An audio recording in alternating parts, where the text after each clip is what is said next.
Hello, Hello. Nathan. Yeah. You answered my Quest 6 question, right? About the hmm questing site. Were you able to get your constructor or passing the test? Yeah, I was. Wait, let me pull it up to see how I Dude, did I've it. been stuck on it for way too long, and like I have Uh, an entire hash table working, but just not the okay. constructor. Let me see.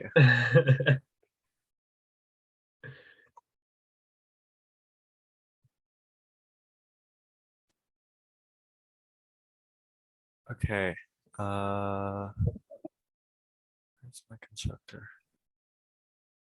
Okay, what did you do for your constructor in pseudocode? Yeah, for pseudocode. I just initialized all of my variables on my private variables, right? hmm And then like the only thing I think that you have to do extra is you have to do some checking for n, like check that it's not zero. But like other than that, it's just like resizing your LM's array and setting everything. So I don't know what you could do wrong.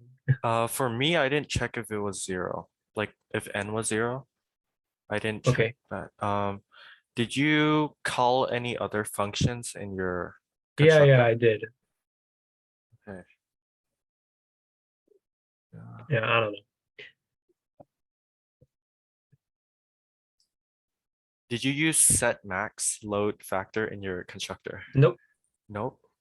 I that that might have an effect on it because if uh your get biggest function, if it was overloaded from like a different file, then the the max load factor would be set to something else.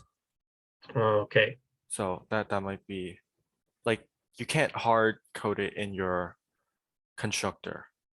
Like you Sweet. can't set it to 0.75. Yeah. Yeah, It's yeah. not hard coded, but it just uses the biggest allowed, which is over it. So Hmm. Okay. yeah. Hey, well, I'm not staying. I just thought I'll stop by and say hi. And if you guys have any questions, obviously. But I actually, I'm very pleased to see the progress, right? Everybody's working very hard, and some of you are, um, yeah. It's very nice to see the progress. Okay, and I'm reading the Reddit too. So great posts. Very nice, very nice. I'm happy about that. Okay, yeah, I'm not planning to stay long. Hi, Kyungwoo. I can't see him, but I don't know if you guys can. Oh, this is just my lighting. Um, all right. Hey, Okay. Yeah. yeah, Hey, Jay. Yeah. Good to see you too. Good to see you too. yeah. I guess it's always even at sea, you could always find new ways to improve. So I'll be improving my Reddit posts and progress and such. I'm getting there and chipping away. Yeah. No, the important thing really with 2C is to basically spend a lot of time on the concepts. Many times it takes like a few days of just reading, not coding at all, just reading, and then scribbling things on a notebook, drawing diagrams, and saying, this is not going to work. That not even near a computer, and then getting to code and finding it doesn't work, and then going back and it's bouncing back and forth. That is what takes a whole lot of time in CS2C. Yeah, And so that is why 2B, that's why I actually insisted that, in the first couple of weeks, 2A and 2B need, the blue and green quests need to be done, because if someone had, skipped their way through 2B, they will have a tough time in 2C. Yeah. As you guys are probably sure aware already, right? Because it's practically impossible to face some of the challenges in 2C if you haven't buttoned down the 2B knowledge, right? We have to be totally comfortable with throwing pointers around. That's got to be second nature, right? Because yeah, exactly. So I think that is what I would focus on. If any of these things are hard, I would say the best practice for it is just go back to one of your 2B quests, ones that you've already solved. So you have the solution, how it's done, but it's just lacking practice, right? It's like once you get the melody, you got it all sequenced now, but you don't want to be consciously thinking what's the next note to play, right? So you have practice after that. You got to keep doing that again and again so that you don't even start thinking and you know what to do at each stage. And that will only come by doing things repeatedly. So this is my suggestion. If you're looking for a suggestion, I think the best suggestion would be to go to a hard quest in 2B. Not the small ones like Hanoi, right? Because once you know how it's done, Hanoi is a piece of cake, right? So you want to go to one of the hard quests that involve a lot of pointer manipulation. So I would, in fact, my recommendation would be, what is that? The koala thing? That is it's not lazy trees. It is general trees, right? General trees. So it is easy. It's an easy one. But it also has a lot of pointer manipulation. That's what you want to pick, right? So don't go to quest 8 try. Okay, so the try quest is hard as well as pointer manipulation, I think, right? Because there's a mental, there's a switch you got to make in your mind, saying, well, the data is not in the cells, the data is in the indices, right? So why let that interfere with getting comfortable with pointers? So if you're looking for recommendations, I would say the best thing is to go to 2B quest 4, right? That's the koala. And then just repeatedly do it, right? Solve it once, get everything, then delete the solution and start from scratch again. Not looking at Reddit, not looking at your past posts and doing the whole thing again, right? And doing that repeatedly basically builds practice for, throwing pointers around. And so that would be my recommendation, right? Don't go to the last obviously not the last 2B quest because that's a freebie, but not the tries one because it has a concept a jump also. Just go to 2B.4, which is koalas, and if you need practice, that is the best place to get it, I think, right? Because it's easy and also has all the things that you need to do, right? Because you got to add to the middle of a list, end of a list, all these things that you learned in 2B01. Yeah, it's a hard bet. Thanks for the tip. It's certainly been a hard balance with all my other classes and yeah. Well, if you're doing other hard classes, if you're doing other hard classes, that's what I said before, right? If you're doing other hard classes, 2C is gone, or one of those is gone, right? You can't do multiple hard classes at the same time. Who are you racing? Are you racing with someone else, your brother, sister, someone else telling you this is how fast you should run? That's not the way to live life. You should take things at the speed that you're able to grok it and actually do a really good job at each one, not try and say, well, I want to do just enough to get by, and then you don't get a solid handle on anything, right? There's lots of people who can be jack of all trades, but there's so many of jack of all trades that we don't really need a specific one to come and do something for us, right? So in order to be really good at something, we got to say, well, let's put the jack of all trades on the back burner now. So I'm not going to do all hard courses, right? I'm just going to do the max I can, the best I can. And I think that will, that will actually help you prioritize, I think. But I think that is also a challenge that 2B and 2C students face. Generally, I think second year and third year students onwards, the prioritization is a big thing. And so once you find out what is important and what is, sets you up nicely for future success, then you'd be able to give that maximum weight and focus. I highly discourage. I think Eileen was there. Eileen, you were there last quarter, right? In 2B, I was saying is that there's this thing that everybody has to do all the, what is it they call it in high school? The honors level courses? No, something else. AP. AP. Thank you. Right. And Jim said he was also, he also did all the Jim Moore. Right. He also said he did. And I think there's a pressure. It's just the understanding that people have that everybody has to do the best they can. They have to fire on all cylinders all the time, whether all the cylinders are firing in the same direction or not. Right. So that is a total waste of time because you're basically canceling each other out. So the right thing to do is to just find the direction first and then get all the cylinders point in that direction and fire. Yes. And don't listen to all these other people around you saying, well, you got like 15 wicks pointing out of you, light all the rockets, right? Let them all go at the same time. Because that's what we like to see. Someone who's firing on all cylinders. Who said that? Yeah, that's total nonsense at the end of the day. So you got to do what's best for you. I don't mean to ramble on like this. And it's not like advice or suggestions or, I'm not patronizing you by saying this is what you should do. But I'm saying that, this is what I've seen in cases when people are really, really feeling under stress and being challenged for time. It is not because they're less capable or something. It's just that they're doing a horrendous number of tasks and they haven't prioritized correctly, which means that they're still spending the same amount of intellectual and physical energy as the high achievers. Yes, except that much of it is just canceling each other out. And so they don't appear to make any progress. That is my hypothesis, right? Because I don't believe that anyone is less intelligent than another person. It's just that, they're just being pulled by multiple forces. If you're a physics student, you're probably doing physics too, right? So the total force, when you do the sum, resolve the components and find the sum, you may find it's actually small. And so that is basically what I think high schoolers really need to do. But I don't know, but kids do have a lot of energy also. But as long as all the energy is not gone into a video game or socializing and things like that, maybe they are able to do all that, right? That is maybe they can fire on all cylinders and ace everything. But I don't think that will also leave sufficient time for all the other things that kids want to do. I don't know, right? So that is why I think if we want to say I want to have a couple of hours of video games every day, right? Then yeah, okay, I'm going to have it, but I'll prioritize it. I don't know if that works or not, but I do want to wish you the best of luck, right? I know you are on quest 2 right now, so you got to keep on it. You got to keep on it night and day, right? Until you get past it.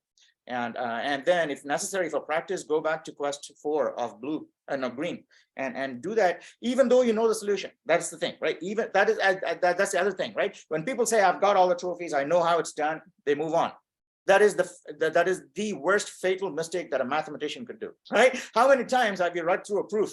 I don't know if you've done math, in pre-calc or something. You read through the proof. I know, yeah, this is how it's done, right? And you go and you get the exact same question, in an exam. And well, for you, I don't know, right? But for me, it's happened so many times. And I think I know how to do it, but I go to the exam and someone asks me and I just fumble. And the reason it's that way is because it's just practice. Okay, you have to go through it at least once and keep doing that again and again, so it just becomes second nature. And so yeah, and finding the time is, I think, the most important thing. So don't overload yourself. And 2C, I made it. I don't know how to emphasize this more. Maybe I'll think about it. Maybe when I do the next syllabus. But you can't really do multiple hard courses and 2C at the same time. It is really hard. If you can, if you're absolutely sure about it, that's okay. But untested, going into battlefield untested, right? Saying, oh, I'm going to go and fight. I'm going to wear no armor, go into war, go into the battlefield and find out if I will survive. That's not a good strategy, right? So you got to test yourself first and then say, all right, so I will do that because I'm strong enough to do that. We can't go in and say, I'm going to do like 15 AP courses right now. I've never done that before, but I'm going to get A+ in everywhere, right? So that doesn't work. So you got to test yourself, and when you test yourself, this is your place, time and place to test it. When you have friends, family, your professors, your college, your classmates, right? Everybody's around you, right? This is the place to test yourself and say, can I do it? Can I not do it? Or what are my interests, right? Now, after a few years, we'll all be gone potentially, right? And you'll be, I don't know, you'll have friends around you, obviously, but you won't have this network like us. And so if you have a problem to solve, would you solve it then or no? When there's so many around, people around you to help. Yeah, so I think so those are things that many children seem to forget, because I think a lot of their thinking time is being monopolized by activities that don't in the end benefit them, right? Because I know when I just spoke to my son a very long time ago in a previous life, he used to say, I played hours and hours of Halo, but he wasn't able to recall except one of the few headshots. Even when you have these incredible moments in a game, they all tend to compete with each other, and you don't remember all of them. You always take the top 5 and remember them. And so then I think we can kind of realize that, yeah, okay, it is like Netflix or Amazon. You watch a good flick and it's gone, but it's like 2 hours gone also, right? So we got to. So those are things that we have to put into perspective. I don't know. I'm talking like a dad or something like this, but these are things that I've just found with a lot of students who are struggling, right? And so, and Chris, I emailed Chris, I did that survey, but I totally didn't know that it was going to send email to you guys. Okay. I was sending email to Chris, basically saying, hey, these are students you need to reach out because they're potentially at risk of dropping to C, right? Student services. Okay. And so he'll contact you guys. Some of you anyway, who I was a little worried about, but then I figured, 2B and 2C, 2A, I don't know, I'll just talk to them directly, maybe. But certainly some of you, if you receive an email, and that's what it is. I sent you an email. I sent a heads up in the announcements, but I mentioned that too. All right. So I didn't mean to take up so much of your time. I know you got a lot of technical questions, and you guys are all time bound because you have this 1 hour. So I'm sorry about that. But if you do have any questions for me, I'm happy to answer them. But otherwise, if you're doing 2C and you're behind on Quest, you got to focus on it, like totally. You got to say, this is what I'm going to be doing, right? And it's not like, getting something to work, but understanding how it works, meaning doing it repeatedly and trying out little variations, saying, well, that's why it doesn't work. That's why it doesn't work. Then you have the full picture. So it has to consume you like that. I think if you're behind on 2C, that is my best advice. Yeah. All right. Okay. All right. Yeah. All right. I think you'll be fine. But you just have to put in some time. Okay. Any other questions? Hey, Yam, how's your grandma? She's all right now? Doing great. Awesome. Okay. All right. Great. Great. All right. I don't have anything to say unless you guys have something to say. And don't worry, Nan, I remember to put my student ID in my header Yeah. Please do that. Yeah. All right. Because that's how I was able to tell that you've gone on to question number 2 now. Yeah. Thank you. Thank you, Nan. No worries. Okay. All right. I'll see you guys later. Okay. Have a good day. And just invite me anytime to these meetings. I'm happy to stop by. It's a Friday, In fact, I don't think there's any math classes on Friday. I mean, math also doesn't have any classes on Friday, right? I don't know. I thought so. Maybe not. It's in computer science anyway. We try to mix our classes so that we only have Monday, Tuesday, Wednesday, and Thursday. Friday usually is a time that faculty start grading their labs, and we go over your code, find scope for improvement and things like that. We keep Friday for that mostly. Also, there's all these new programs we're working on. Not computer programs, degree programs. Okay. All right. See you guys. Best of luck. Keep the Reddit hot and email me, and I'll see you guys hopefully next week or maybe after that. Bye. Take care, Nan. Thank you. Have a nice day.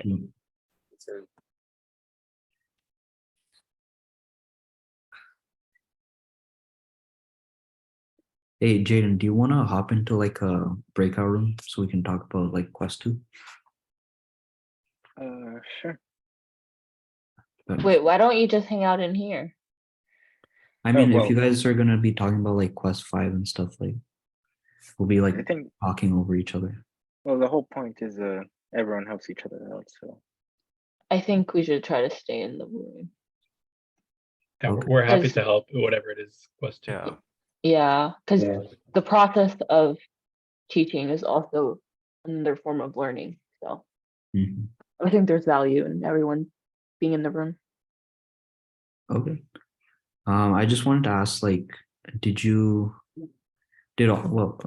all of you like, did you submit the matrix class first and like check that before moving on to sparse matrix? Because I've just moved on to sparse matrix, and I'm not sure if I should like check it on the questing site. I think Oh, you wait. need to submit both the matrix and the sparse Yeah. matrix together if you want to have it tested. When I was testing it, I just like created a blank sparse matrix. Like I declared all of the functions that I needed, and then I just put empty definitions, and then I just submitted that. Yeah, I was thinking about doing that. Yeah, that's what I do for every single one. Like I Mhm. just write out all the functions and do like return false, return 0, whatever. Yeah. Then you can send that into the questing site, and then you get early feedback on like the main things, so you don't have just like problems building on each other. Mhm. Yeah, I'll do that. Do any of you guys use I started using a test class just to kind of use the same friend class relationship he has. Are you guys doing that as well, or are you mainly using the question site for your feedback? I've been mainly using the questing site, but I do want to like try making like a test class. Yeah, but I had a different professor for CS2C, it was Mikkel, and we went over like unit testing in that class, so it's just kind of the same idea, building a unit test for it. And I guess, yeah, we can stick to question. I had a question for a later one, but we can wait. I can wait another week before I head. Sorry, maybe my audio is like a little weird. Was the question, do you write your own tests or use the questing site? Yeah, I was asking because I started writing a unit test. I have like my own test class, so I can use that friend relationship. Yeah, I was just wondering, do you do that? Does anyone else do that, or are you guys mainly just using the quest site? I use so I usually walk my code through the debugger. I don't write unit tests because it's not going to be going into any infrastructure, so I feel like it's like overkill. So what I usually do is I just call like 5 to 8 different permutations of the function. So for example, dot set. Like I would write like 15 lines of just like dot set 1, 5, this, dot set, blah, blah, blah. And I would just walk it very slowly through the debugger and observe the behavior.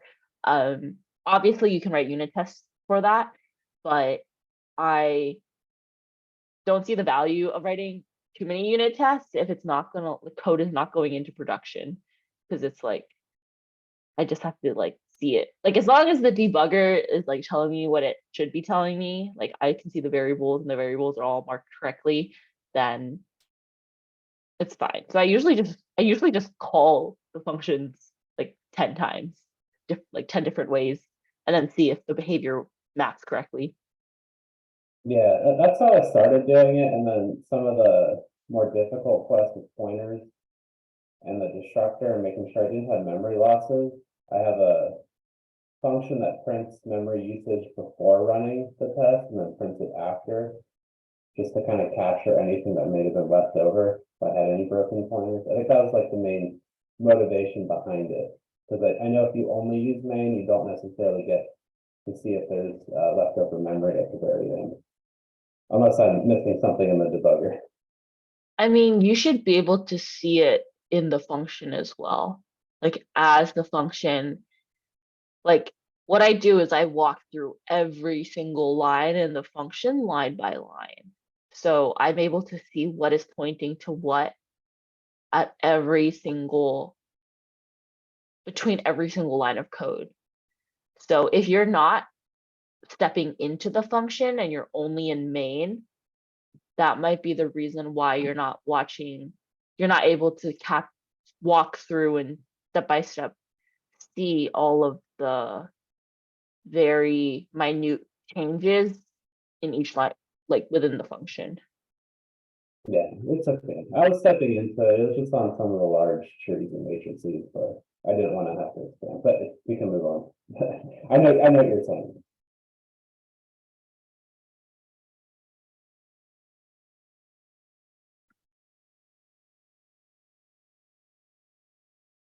Arjun, I saw you're still here. That's impressive. I remember you were like, I don't Yeah. know if I should say, and you stayed. Pretty cool. Yeah. I got through all those like 2A and 2B quests. 2B quests were pretty challenging to get through like that quickly. So it's nice to get through that. Gave me some confidence. You're like on like, you're like caught up right now. I think I'm like a week behind. I think this week. Quest 3 is due on Sunday. So Yeah. are you on Quest 2 or? Yeah, I'm on quest 2 right now. Okay. I'm on quest 2 I as mean, well. I mean, thought- if you, I thought this was like the week for quest 2. yeah, the syllabus was a little bit confusing, I think. I There's a Reddit comment somewhere where I wrote out all the dates. But here, let me see if I can pull it up.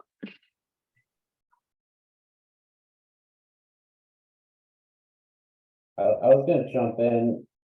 It was just my experience, but I did feel like class 3, 4, and 5 weren't that hard. So they were easier to get through quicker. So I wouldn't lose hope yet. I do remember taking more time on the first two.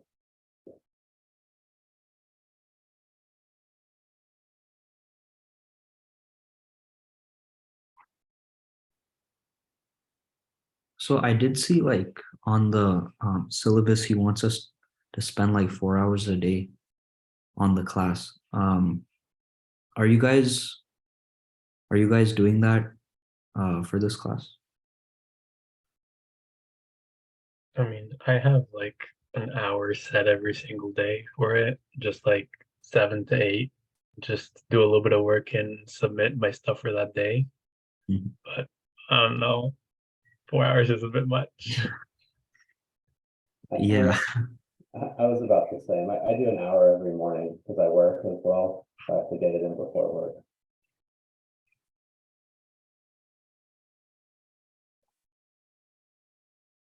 Yeah, that makes sense. Because like if you spend like 4 hours a day on this, you wouldn't be able to do anything else or like any other classes.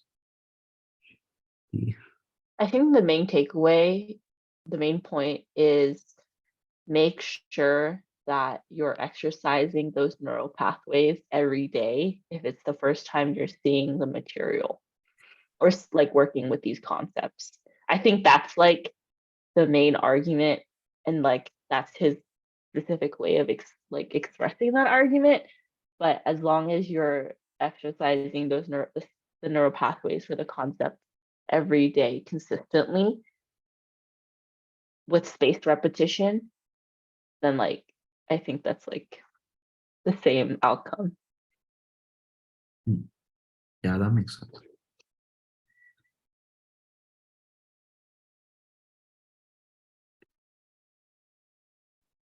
So Also, there are a bunch of stuff which like I feel are kind of skipped over, and like bugged me for a long time. So maybe it's like nice if we go over here. Maybe we'll save some people time.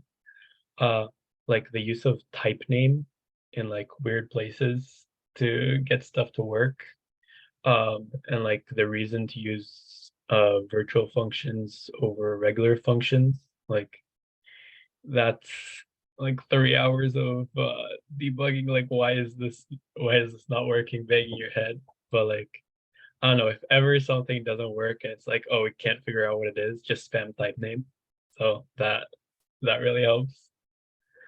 I think Yeah, type name is when for templated functions the compiler doesn't know what type it is when you at runtime, so that you need to tell it that it's some type. Yeah, I'm that, not and quite also if you sure. have like a node, for instance, that was, Mhm. I think it was like something T, and then like you get the node there. It like actually doesn't know unless you give it type name keyword beforehand. Like it doesn't know what that node is. So like in order for it to like figure out what the T is and to like get the right class, you needed to have type name there. So yeah. Yeah, I spent a lot of time on that too. I think my main takeaway was for like the node one, because the compiler needed to know whether it was a private member of the class or if it was its own type that you needed to use later on. So the type name helped overrode that. Yeah. Also, a weird one that I found um, was, I actually never knew this beforehand, but you guys know how if you have like private variables or like variables in general in a class, you can just like have that variable name directly. You don't have to do like this and then like dereference and then get that variable name. But like I was noticing if you're inheriting, then you have to do this and then dereference to get the protected variables, or else it didn't know where they were from. Like it tried getting it from its own class, and it said that didn't exist. So that was another thing that begged my head on quite a while. Didn't know it wasn't working. Yeah, because like the C++ compiler doesn't really give you a solution usually, just says, oh, it's bad. And Yeah, yeah, for kind of that skims one, over. it was in the starter code. Yeah, I had to reread everything until I saw that. I didn't see it. I just It's in the randomly starter didn't code. see it. There's like a line this, and then it's like blurred out on the right. Oh no. If you look back, it's set there.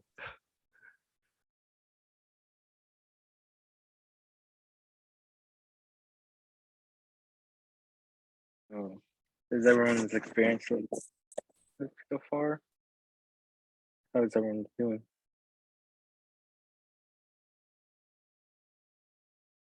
It kind of broke up a little bit in the middle. So how is everyone's experience going so far? Like, how are you all doing?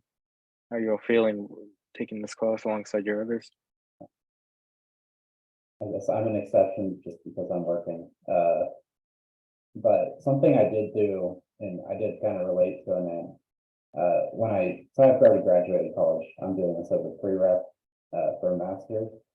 But I wish I had taken more time back then. I probably did rush through and not get into the grades that I could have gotten. And then even for this class, I took 2A and 2B with a different teacher, and we didn't go into as much depth with trees and pointers. So I actually did sit out. I was supposed to take it last quarter. I actually sat out and then got ahead. So I hit this class already in quest 3 by the time it started. So for me, it's been a little bit more relaxed. Long answer for what you're asking.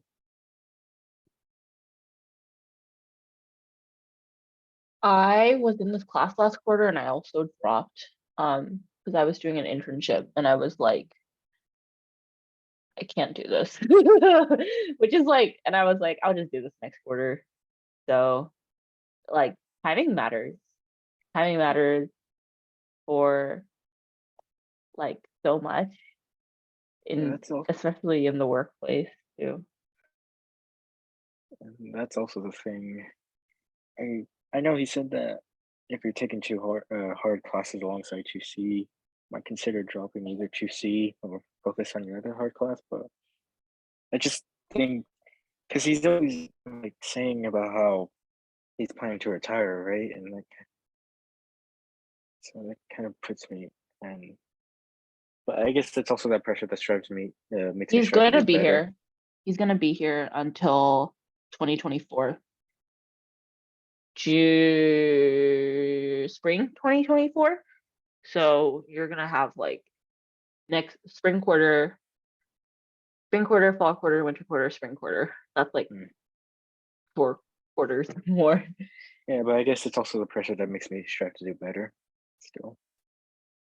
I mean, pressure can only do so much because when your brain is, when you have a level of cognitive overload and adrenaline in your system, like, wait, I want to like show this picture, but it's like stress, like pressure can only do so much. And there is a point of diminishing returns where it doesn't, stress no longer helps and it only hurts.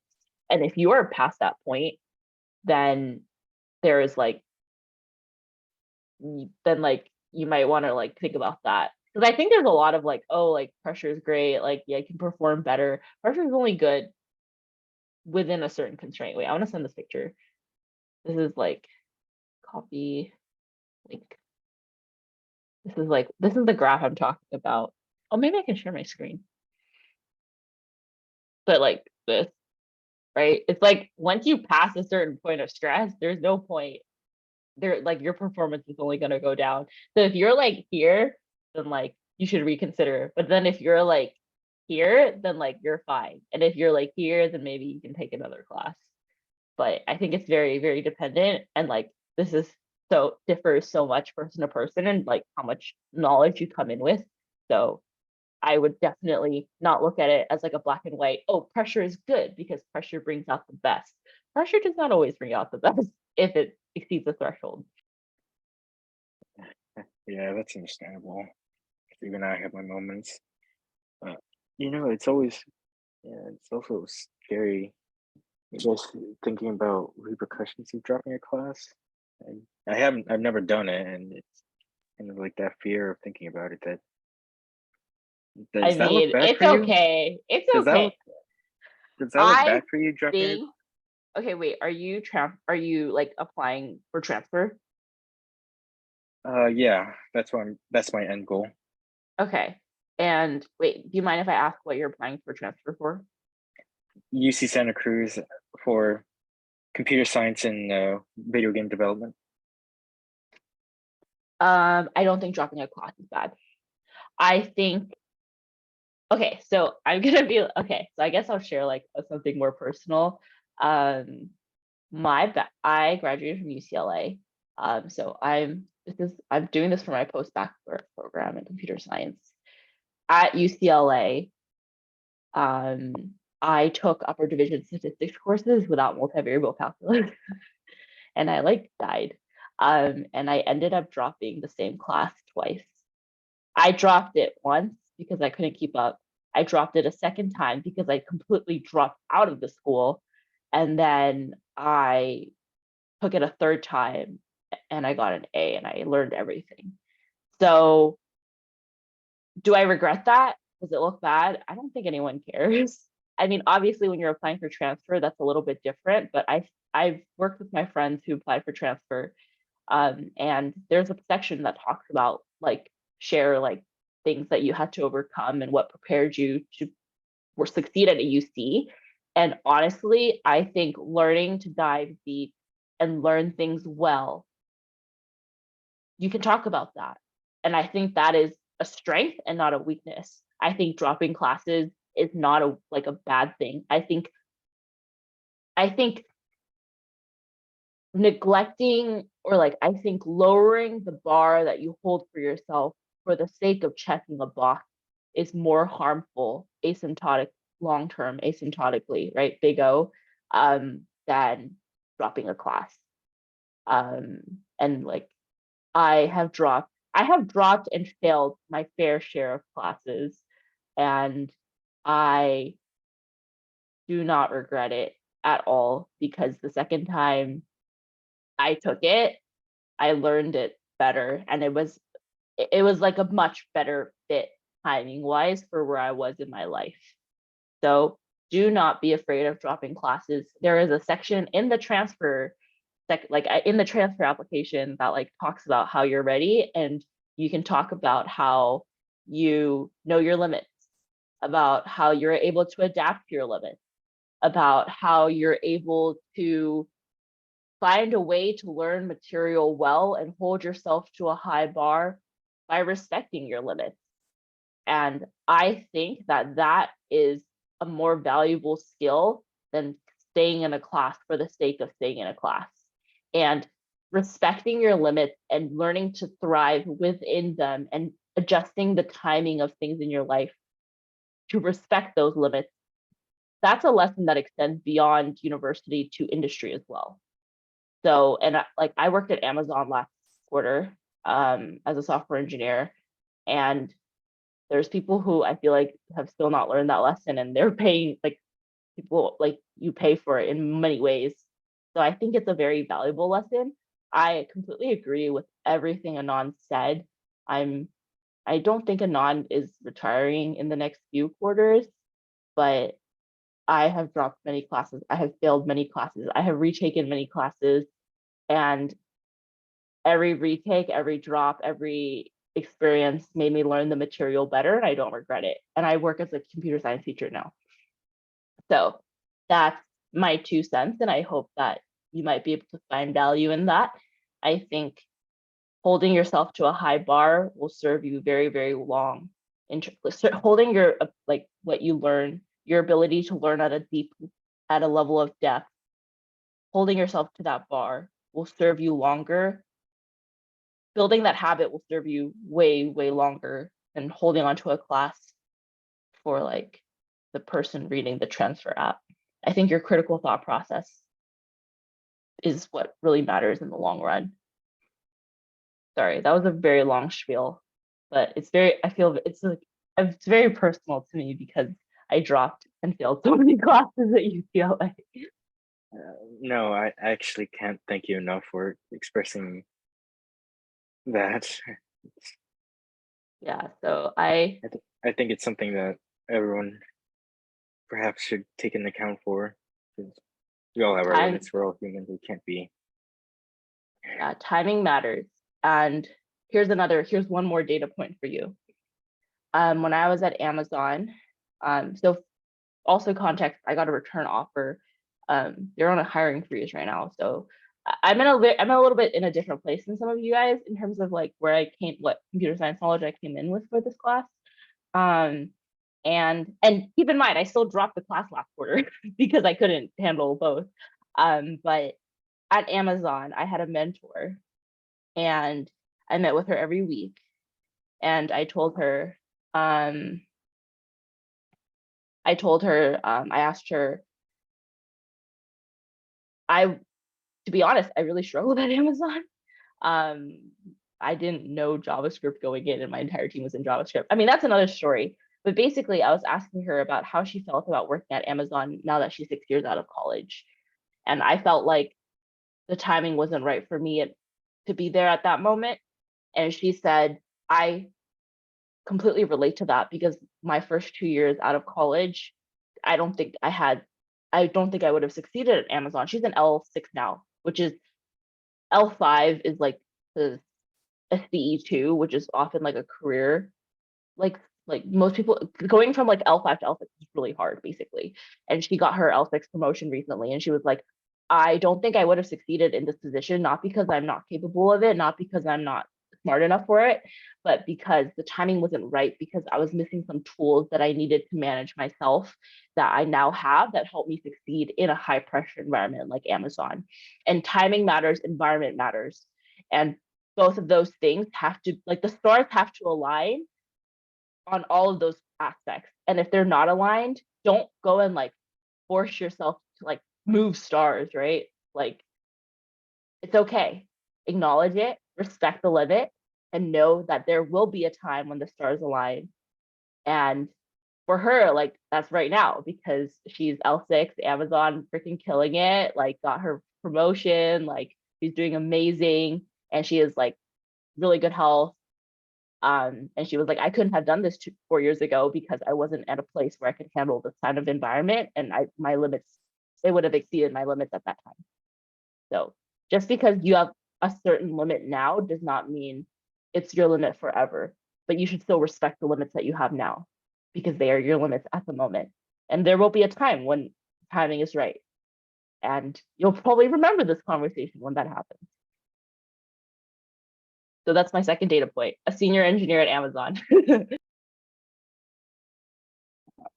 Thank you for that. I'll take that to heart. Many consideration.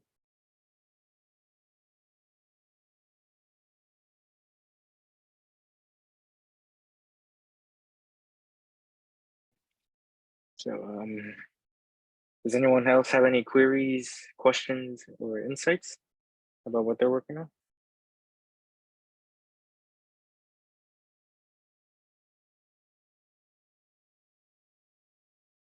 I have a question on functors, if anyone wants to. Are you guys on Quest 6 yet? Is anybody? Yeah. In terms of creating your own functor, what was I know I saw the post in Reddit about creating it as a function. Was that UEM who did post? I forgot who posted that. Yeah, about doing it as a function instead, because that was the only way I got it to work. Did that impact it working on the website? But it was still the same implementation. So I still don't have the full thing working. So I'm not. It's not compiling for me, so it compiles on my personal, but it doesn't compile there. So I'm probably behind. If you make a specialized function, it will work on your client program. And I don't think you need to make a functor for this quest. Okay. I didn't make a functor. I'm actually interested. How did you make it into a functor and get it to compile on your end? Nathan or me? I haven't done that yet. I've got it to compile the regular thing. I didn't make a functor. I just made a regular function. That's good to know. I was about to go down that rabbit hole. Do you remember doing it in CS2C or in the green class? Creating a functor? Yeah, 'cause I think it says that in doesn't it say that Yeah, in definitely wasn't in this No. 2B. Yeah, okay.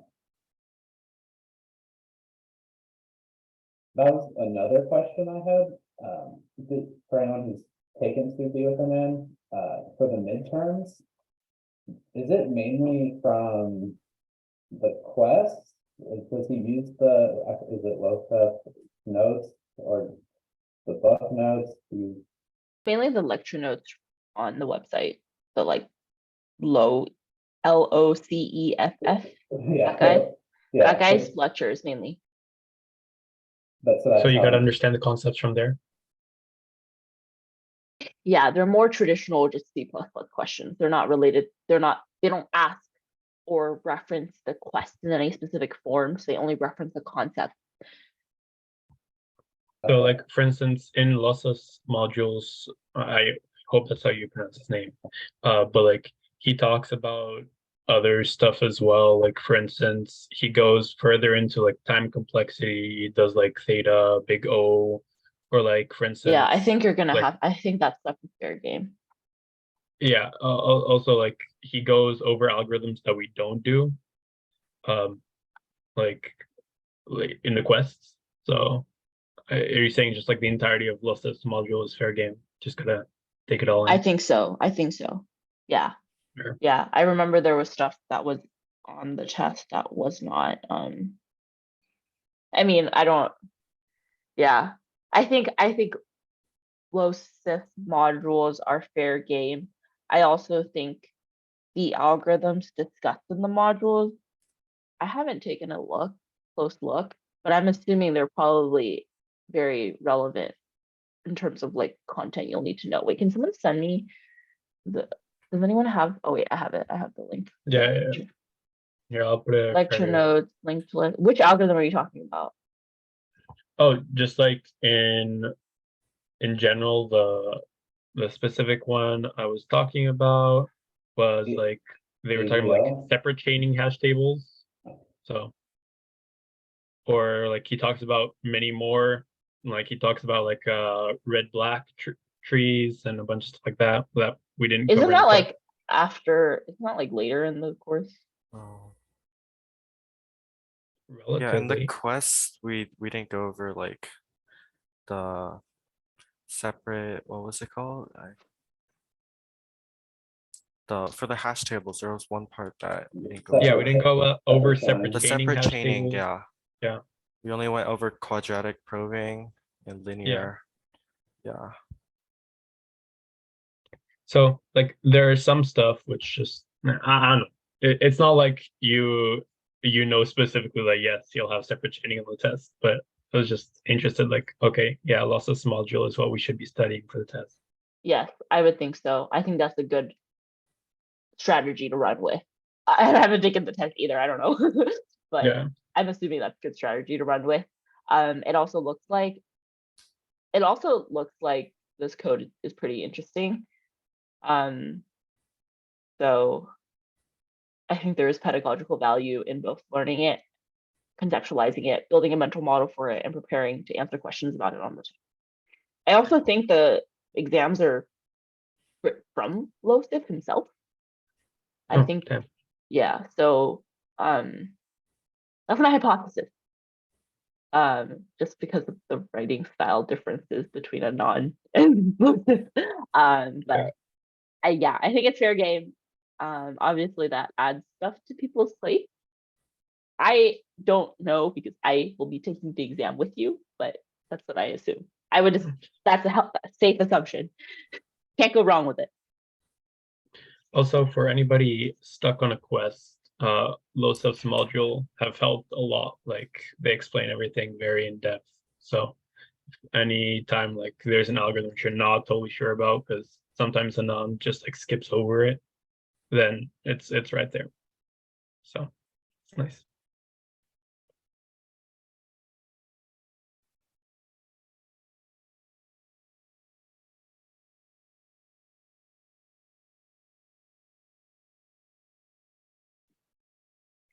So, if you don't have any other questions, or would you like to everyone to head out to either questing or doing your own endeavors you need to take care of?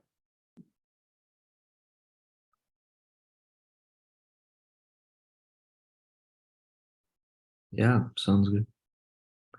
Okay. Well, I'll see you guys like next Friday.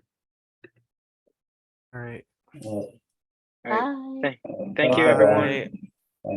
Bye. Thank you for all your inputs and all your questions and in-depth tips. It really helps. I'll see how my progress goes. Wish you all the best in your own progress. Take care. You Bye. too. Bye. Yeah, thank you, Nathan. That helped. Did it work? Not like yeah, I got an error. So that's good. Got Like an at least error. it's Okay, that's good. not just That's that. yeah. Yeah. Does it tell you like for the constructor? Does it tell you like give you points if you passed it? Yeah, I think so. Yeah. Okay, so if I don't have points at all, that means I'm still stuck on the constructor. Yes. But at least there's an error. Okay. Yeah, that's good. That's good. Happy about Alright, yours. sweet. All right. See you Alright, next thank you. week. Yeah, see ya.